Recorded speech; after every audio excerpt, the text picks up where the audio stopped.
So guys आज की video में बात करने वाला हूँ कि असेट्स क्या होते हैं और असेट्स के कितने टाइप होते हैं। यानी बहुत सारी चीज़ें इंटेंजिबल असेट्स हैं, टेंजिबल असेट्स हैं, उसके बाद करंट असेट्स है, उसके बाद फिक्स असेट्स हैं। तो ये सारी चीज़ें क्या होती है गाइस, इन सब चीज़ों को आज मैं एक्सप्लेन करने वाला हूँ इस वीडियो में। तो वीडियो को कंप्लीट देखना ताकि आपसे कोई भी इन्फॉर्मेशन मिस ना हो।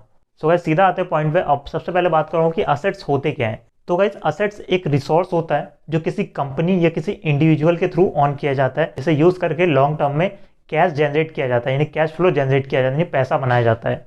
अब एग्जांपल के थ्रू मैं आपको समझाता हूँ। जैसे कोई कंपनी है गाइस, उसके पास बहुत सारे इक्विपमेंट्स हैं, उन इक्विपमेंट्स को यूज़ करके वो ये प्रोडक्ट मैन्युफैक्चर करती है, यानी कोई प्रोडक्ट बनाती है और उसे मार्केट में सेल करके या एक्सचेंज करके उससे कैश फ्लो जनरेट करते हैं। तो वो जो इक्विपमेंट्स हैं वो कंपनी के हो गए असेट्स। तो बेसिकली वो चीज़ जिन्हें हम यूज़ करके कैश फ्लो जनरेट कर सकते हैं। अब बात करते हैं गाइस असेट्स कितने टाइप के होते हैं। बेसिकली देखा जाए तो असेट्स को तीन कैटेगरी में डिवाइड किया गया गाइस। एक है कन्वर्टिबिलिटी, दूसरा है फिजिकल एग्जिस्टेंस और तीसरा है यूजेस। पहले बात करेंगे गाइस कन्वर्टिबिलिटी की। कन्वर्टिबिलिटी में गाइस आते हैं current assets and non current assets. अब करंट असेट्स क्या होते हैं ये जानते हैं पहले। करंट असेट्स में वो असेट्स आते हैं गाइस जो शॉर्ट टर्म में आप जिनसे पैसा जनरेट कर सकते हैं।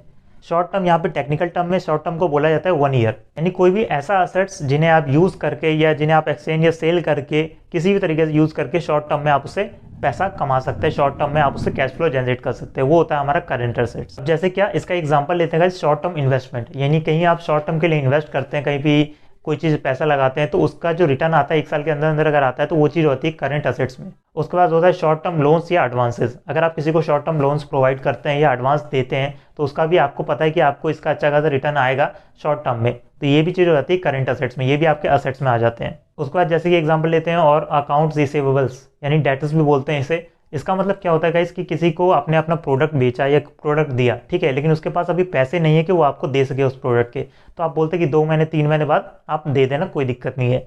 तो वो जो होता है वो डेटर्स में काउंट हो जाता है, यानी अकाउंट रिसीवेबल्स में काउंट हो जाता है। अब बात करते हैं गाइस यहाँ पे नॉन करंट असेट्स की। अब नॉन करंट असेट्स क्या होते हैं वो समझिए। नॉन करंट असेट यानी करंट असेट्स ये होता था जिसमें हम शॉर्ट टर्म में इन्वेस्ट करके या एक्सचेंज या सेल करके पैसा कमा सकते थे। आपको नॉन करंट असेट्स वो होते हैं जिनमें आप मोर देन 1 ईयर, यानी कोई ऐसा असेट्स जो आपको 1 साल के बाद उससे प्रॉफिट आए, तो वो हो जाता है नॉन करंट असेट्स में। अब जैसे क्या, लैंड हो गए, बिल्डिंग्स हो गई कंपनी की, या बहुत सारी ऐसी जो वैकेंट लैंड होते हैं वो सारे हो गए। उसके बाद प्लांट्स हैं, इक्विपमेंट्स हैं। उसके बाद लॉन्ग टर्म में अगर बात करें तो म्यूचुअल फंड है, म्यूचुअल फंड में लोग इन्वेस्ट करते हैं काफ़ी 2-2 3-3 साल के लिए। उसके बाद हो गया हमारा स्टॉक मार्केट है, उसके बाद फिक्स डिपॉजिट है, उसके बाद बहुत सारी खाली ज़मीनें हैं वो बेचते हैं लोग 1-1 2-2 साल में। तो वो सारी चीज़ें जो होती है वो आ जाती है नॉन करंट असेट्स में। अब बात करते हैं अपने दूसरे कैटेगरी का। दूसरा जो कैटेगरी था वो था हमारा फिजिकल एग्जिस्टेंस। फिजिकल एग्जिस्टेंस जो कैटेगरी है इसे 2 पार्ट में डिवाइड किया गया है। एक है टेंजिबल असेट्स और दूसरा है इनटेंजिबल असेट्स।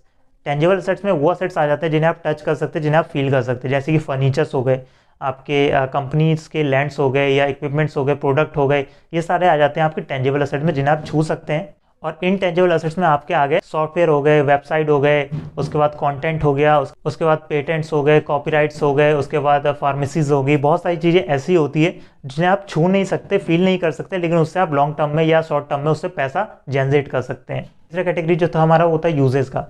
अब यूसेज में इसे 2 पार्ट में डिवाइड किए गए हैं। एक है ऑपरेटिंग असेट्स और दूसरा है non operating assets. Operating assets वो असेट्स होते हैं गाइस जिन्हें आप डेली यूज़ करके या अपने डेली यूज़ में लाते हैं और उससे आप पैसा जनरेट करते हैं। जैसे फर्नीचर्स हो गए, जैसे कंपनी के लैंड्स हो गए, इक्विपमेंट्स हो गए, जैसे कि सॉफ्टवेयर है, वेबसाइट है, कंटेंट है, रॉ मटेरियल है, प्लांट्स हैं, इक्विपमेंट्स हैं, ये सारे आ जाते हैं आपके ऑपरेटिंग असेट्स में। अब बात करते हैं नॉन ऑपरेटिंग असेट्स की। नॉन ऑपरेटिंग असेट्स में गाइस वो असेट्स आते हैं जिन्हें आप जिन्हें कह सकते हैं कि आप डेली यूज़ नहीं कर सकते, डेली यूज़ करके उससे इनकम जनरेट नहीं कर सकते। जैसे म्यूचुअल फंड है, जैसे फिक्स डिपॉजिट है, जैसे शॉर्ट टर्म इन्वेस्टमेंट है, जैसे लोन्स हैं, ये सारी चीज़ें आ जाती है आपकी नॉन ऑपरेटिंग असेट्स में। तो बेसिकली गाइस इसे कहते हैं हम असेट्स, और ये कितने टाइप के होते हैं ये भी मैंने आपको बता दिया। अगर अब भी कोई डाउट हो तो आप क्वेश्चन पूछ सकते हैं कमेंट सेक्शन में कमेंट करके। गाइस मिलते हैं नेक्स्ट वीडियो में।